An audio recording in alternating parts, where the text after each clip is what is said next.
নমস্কার, সবাই কেমন আছেন? আমি আবারও আমাদের ভীম পুজোর দ্বিতীয় দিনের অনুষ্ঠানের ভিডিও নিয়ে হাজির হয়েছি। ভিডিওটি দেখে হয়তো আপনারা বুঝেই গেছেন যে অনুষ্ঠানটি অ্যাকচুয়ালি কী ছিল।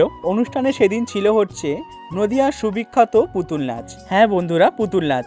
এটা শুনতে হয়তো অনেকের আনকমন লাগছে। এই পুতুল নাচ হচ্ছে আমাদের গ্রাম বাংলা থেকে বিলুপ্ত হয়ে যাওয়া একটি জিনিস। এই পুতুল নাচের চল আর অন্য কোথাও আছে কিনা জানি না, কিন্তু আমাদের এখানে এগুলো একদমই হয় না। আর সেই পুরাতন একটা জিনিসকে আমরা আবারও নতুনভাবে আমাদের অনুষ্ঠানের মাধ্যমে তুলে ধরেছিলাম। আর এই পুতুল নাচের দলটি আনা হয়েছিল কিন্তু নদিয়া থেকে। পুতুল নাচের অনুষ্ঠানটি আরম্ভ হওয়ার কথা ছিল কিন্তু সন্ধ্যা 6টা নাগাদ, কিন্তু আমাদের কিছু ব্যক্তিগত কারণে এই অনুষ্ঠানটি আরম্ভ হয় প্রায় রাত 8টা। আর কি বলবো আপনাদের, প্রথম দিনের অনুষ্ঠানের থেকে দ্বিতীয় দিনে আরও দ্বিগুণ দর্শকের ভিড় হয়েছিল।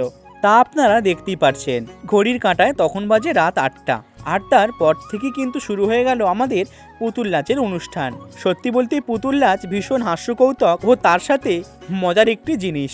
আচ্ছা, আমাদের এই পুজো আর পুজোর অনুষ্ঠানের ভাবনাগুলি আপনাদের কেমন লেগেছে একটু কমেন্টে জানিও। চলুন আজ তাহলে আসি, দেখা হচ্ছে আমার আবারও নতুন কোন একটি ভিডিওতে।